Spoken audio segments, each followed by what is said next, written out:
สวัสดีครับผมบอลจาก Channel Go ไปทั่วครับ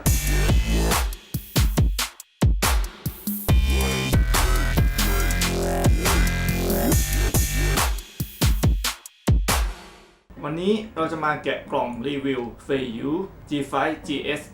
ซึ่งเป็นกิมบอลที่ทำมาเพื่อ Sony Action Camera โดยเฉพาะครับแต่ก่อนอื่นขอแนะนำเกี่ยวกับช่องของผมคร่าวๆก่อนนะครับคอนเซ็ปต์ของมันก็คือเที่ยวง่ายๆได้รูปสวย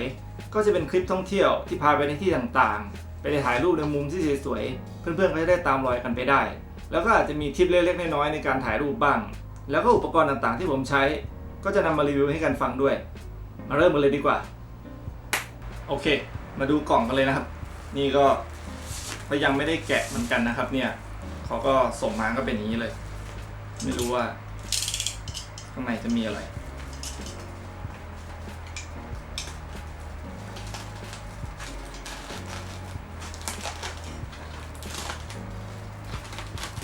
คือเจ้าเฟยยุยไม่รู้ออกเสียงถูกหรือเปล่าเจ้าเฟยยุเทค G5 GS เนี่ยเป็นกันสั่น3แกนนะครับ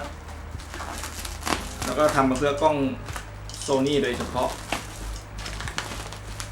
ก็จะสามารถใช้ได้กับกล้อง Sony AS50 แล้วก็กล้อง Sony อีกตัวหนึ่งที่ผมใช้อยู่ตอนนี้ก็คือ X3000 นะครับเป็นกล้อง Action Camera ที่ถ่าย 4K ได้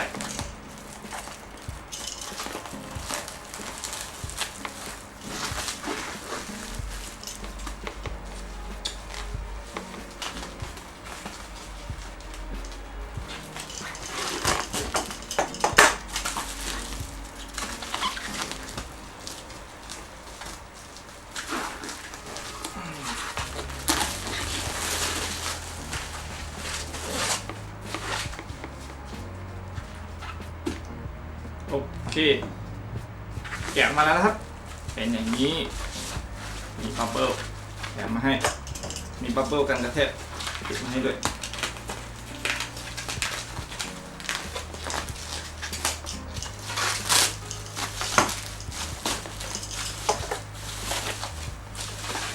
ว้า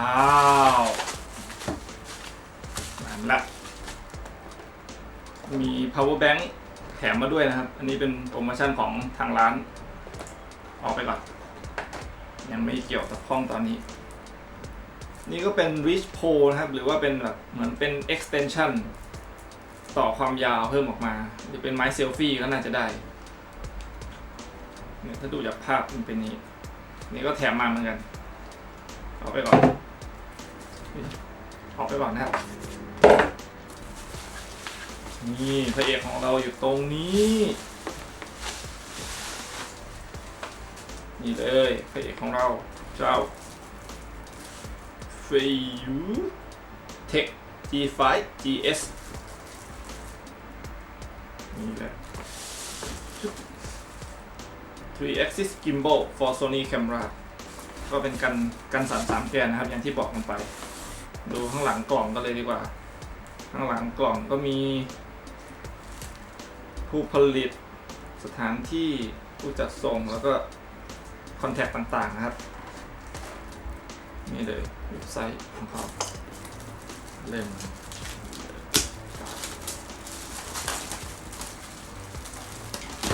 รับจะได้มั้ย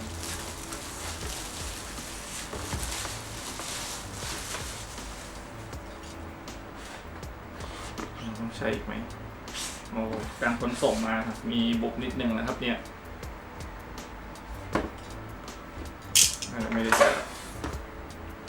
เอาละครับจะเปิดแล้วครับจะเปิดแล้วเปิดยังไงโอเค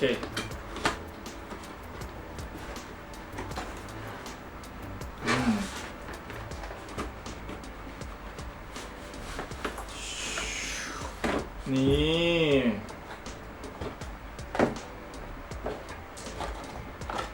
ทำกล่องนี้ดีกว่า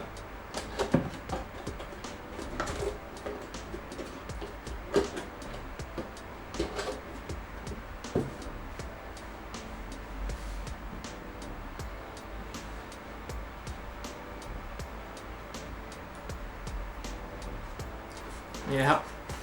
กล่องเป็นอย่างนี้ใช้สำหรับพกพาใช้ได้เลยทีเดียวดูเจ้ากล่องมัน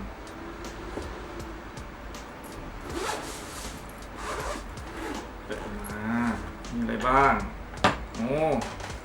เป็นมีกันกระแทกนะครับอย่างดีเลยเนี่ยมีกันกระแทกอย่างดีก็มีคู่มือการใช้งานมีทั้งภาษาจีนแล้วก็ภาษาอังกฤษใช่ละนี่ครับสวัสดี hello ดูสิมีอะไรบ้างมีบัตรประกันนะครับคู่มือภาษาอังกฤษนะครับใช้ได้เลยมีคู่มือภาษาอังกฤษให้ด้วยมีคู่มือภาษาอังกฤษส่วนนี้คู่มือภาษาจีน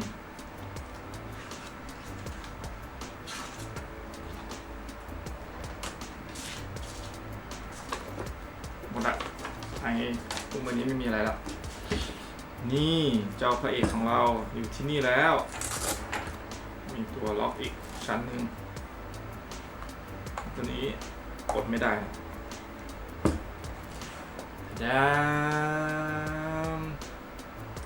ค่อนข้างเล็กกระทัดรัดและเบาดีเลยทีเดียวค่อนข้างจะเบาอันนี้ก็จับถนัดมือดีนี่เป็นจอยสติ๊กสำหรับควบคุมนะครับจอยสติ๊กปุ่มฟังก์ชันปุ่มเรคคอร์ดตรงนี้เป็นสายรูชาร์จนี่ครับที่เสียบไมโคร USB สำหรับชาร์จนี่สภาพดีตัวนี้น่าจะเป็นปุ่ม power นะครับปุ่มเปิดปิดทุกอย่างดูแล้วน่าจะใส่กล้องรุ่นอื่นๆได้ด้วยนะครับถ้าเป็นที่ต่อหัวมาตรฐานแบบนี้แต่ต้องลองดูซึ่งแน่นอนทำมาเพื่อ Sony มันก็ต้องเซตอัพง่ายแล้วก็ใช้งานกับ Sony Action Camera ได้เป็นอย่างดีในนี่ก็เป็นการแกะกล่องนะครับเดี๋ยวตัวรีวิวจะทำให้ดูอีกทีนึงเดี๋ยวจะลองออกไปถ่ายดูจะมีอะไรบ้างนี่เป็นสายชาร์จ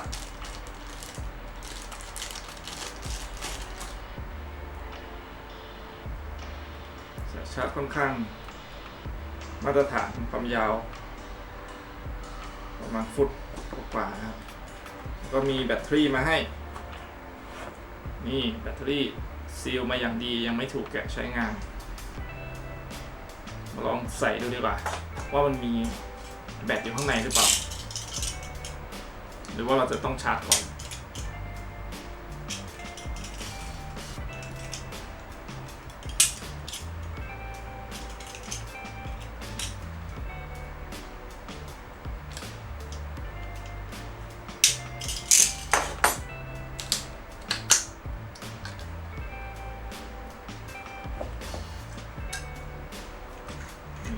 ตรงนี้เป็นที่ใส่แบตเตอรี่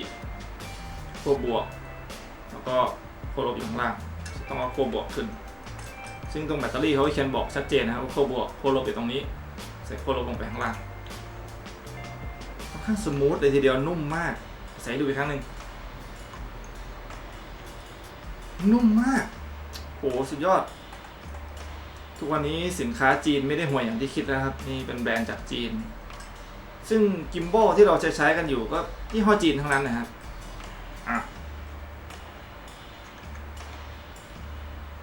ใส่แบตเตอรี่เข้าไปเป็นยังไง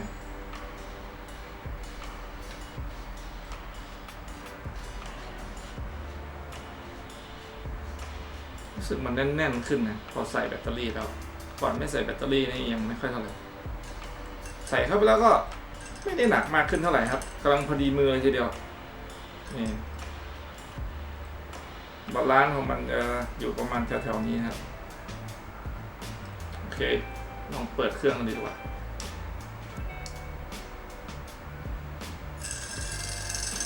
นี่ครับมันพยายามจะสเตเบลไลซ์แต่มันไม่ได้นะครับเพราะมันไม่มีกล้องต้องปิดนะครับเพื่อไม่ให้มอเตอร์มันจะพังโอเคนะครับนี่ก็เป็นการแกะกล่อง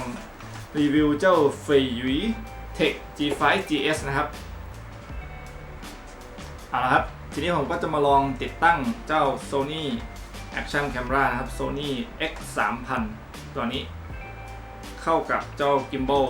เฟยยุ G5 GS ตัวนี้ดูนะครับว่ามันจะติดตั้งยากง่ายขนาดไหนแล้วก็ที่จริงมันควรจะติดตั้งง่ายมากนะเพราะว่ามันออกแบบมาสำหรับกล้องตัวนี้โดยเฉพาะแต่ยังไงก็มาลองดูกันเลยดีกว่าตอนนี้ยังไม่ได้เปิดเครื่องนะครับพยายามใส่เข้าไปแล้วก็ตั้งค่าให้มันบาลานซ์ที่สุดเท่าที่จะเป็นไปได้ตัวมอเตอร์จะได้ไม่ต้องทำงานหนักก็ดึงกล้องหัวมันจะตกนิดนึงดึงกล้องมาข้างหลัง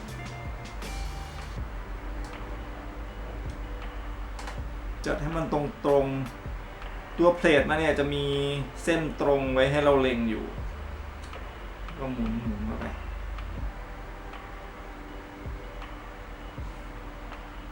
โอเคตึงมือละไม่หมุนแรงมากเดี๋ยวพังจากนั้นเราก็กดปุ่มเปิดเครื่องนะครับ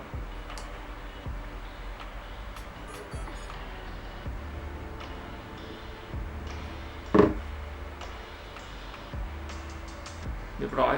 หลังจากที่มันคาลิเบรตเรียบร้อยแล้วมันก็จะขึ้นมาเลย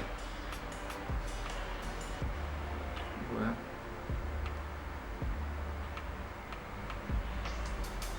อันนี้สามารถใช้รีโมทคอนโทรลตัวกล้องได้มาเพิ่มเติมสเปคเจ้าเฟยยู Tech G5 GS ตัวนี้กันหน่อยแล้วกันก็เข้ามาที่เว็บไซต์เจ้าเฟยยู Tech นะครับตอนนี้เขาก็จะเขียนบอกเลยว่า developed for Sony Action Camera ซึ่งรุ่นที่ใช้ได้เนี่ยก็จะมีรุ่น Sony AS50 แล้วก็ Sony X3000 สเปคนะครับก็เป็นการสั่น3แกน Splash Proof ก็คือกันน้ำได้นิดหน่อยแต่ว่าไม่ได้ดำน้ำไม่ได้คือกันน้ำได้สาดน้ำได้เหมือนเอาไปถ่ายเล่นสงกรานต์ได้แต่ว่าจะเอาไปดำน้ำไม่ได้นะครับนี่ก็คือกล้องรุ่นที่ใช้ได้ Splash Proof Design ตัวกล้อง Sony Action Camera ไม่ได้กันน้ำนะครับแต่ว่าถ้าซื้อมาทุกรุ่นจะแถมเคสกันน้ำมาให้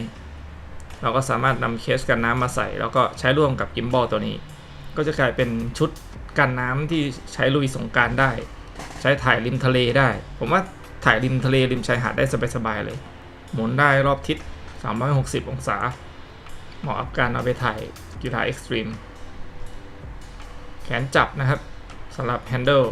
G5 GS handle ก็จะมีแบบ single handle แบบเซตธรรมดาที่ตัวที่ผมซื้อมาแล้วก็จะมีแบบแขนคู่แบบนี้เอาไว้จับแต่ผมว่ามันใหญ่ไปกล้องตัวเล็กนิดเดียวเองก็เลยซื้อตัวธรรมดาก็เพียงพอละ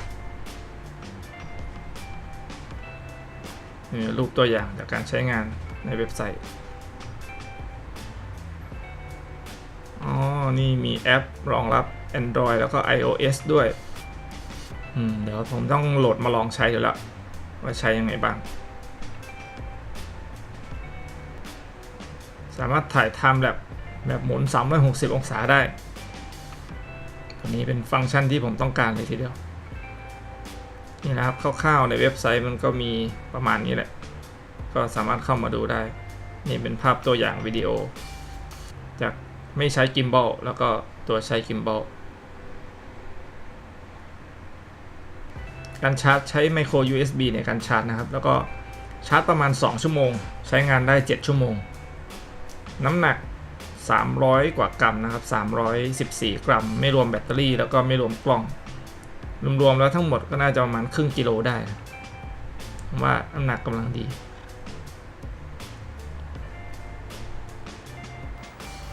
เดี๋ยวผมจะออกไปถ่ายแล้วก็จะมาเล่าให้ฟังดูว่าผมประทับใจหรือไม่ประทับใจตรงไหนกับเจ้ากิมบอลตัวนี้นะครับแต่เท่าที่ดูน่าจะโอเคนะเนี่ยเดี๋ยวไปถ่ายจริงๆกันข้างนอกดีกว่าสวัสดีครับตอนนี้ผมเพิ่งออกมาจาก MRT Chinatown นะครับแล้วก็วันนี้จะพาไปกินอาหารเช้าที่ทุกคนจะต้องชิมนะครับที่ทุกคนจะต้องกินเมื่อมาสิงคโปร์มันเป็นอาหารเช้าที่ขึ้นชื่อของที่นี่ชื่อว่าคายะโทสต์นั่นเองนะครับคายะโทสต์มันคือขนมปังสังขยานะครับแล้วก็เสิร์ฟพร้อมกับกาแฟชาอะไรอย่างเงี้ยถ้าดูจากแผนที่ครับตอนนี้เราอยู่ที่ China Street ต้องเดินข้ามถนนไปออกเดินกันเลยดีกว่าที่จริงมันสามารถนั่งรถบัสไปก็ได้ครับพอออกจากสถานี MRT แล้วแต่ว่าผมว่ามันไม่ไกลมากมันก็พอจะเดินได้อากาศวันนี้ก็ไม่ได้ร้อ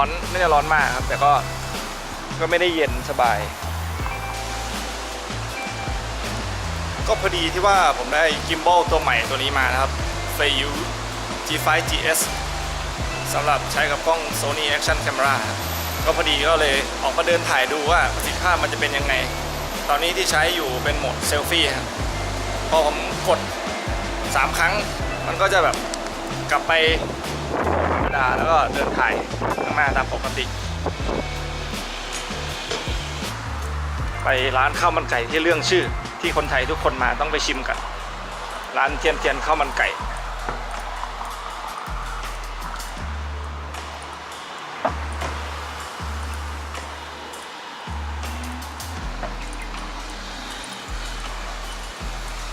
ไปเขียวพอดีนี่ครับได้ทดสอบวิ่งพอดีเลยก็วิ่งนิดนึงการทดสอบกิมบอลไปในตัวนะครับนี่ก็เดินข้ามถนนตรงนี้เป็นอะไรที่ Amazing มากครับถ้าสังเกตดูตรงนี้เป็นมัสยิดแล้วก็ตรงนั้นเป็นวัดอินเดียแล้วถัดไปนั่นเป็นวัดจีนซึ่งอยู่ติดกันเลยที่จริงมันจะมีโบสถ์คริสต์อยู่แถวนี้ด้วยผมมองไม่เห็นจำได้ว่ามันอยู่ตรงจิล็อกอาเยอร์นี่แหละใกล้ๆถัดกันไปนิดเดียวสรุปว่า4ศาสนาอยู่ติดกันเลย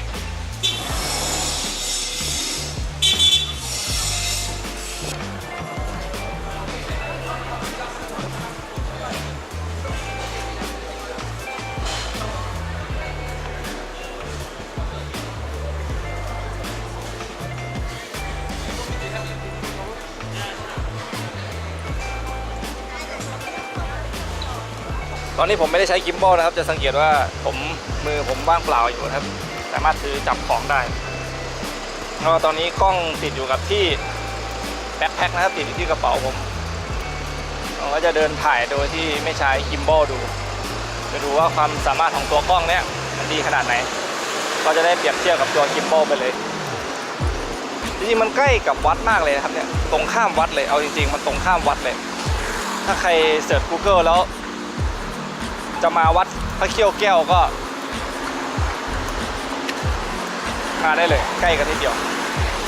ก็แค่เสิร์ช Google ว่ามาวัดพระเขี้ยวแก้วก็มาเที่ยววัดถ่ายรูปแล้วก็สามารถมากินข้าวมันไก่ที่ได้จริงมันมีรถจริงๆมันสามารถนั่งรถบัสมาได้ด้วยนะครับเนี่ยสาย80กับสาย145นี่ก็กำลังเดินทางกลับแล้วนะครับตอนนี้ก็ใช้กิมบอลอยู่ที่เซลฟี่โหมดเป็นไงบ้างครับสมูทดีจากตรงนี้ไปถึง Chinatown MRT ก็ใกล้ๆนิดเดียวนะครับผมเดินอีกสักพักก็จะถึงละเพราะว่าตอนนี้ข้างนอกร้อนมากเดี๋ยวต้องขอตัวไปเดินห้างสักหน่อยแล้วต้องไปเดินตากแอร์สักหน่อยร้อนมากไม่ไหว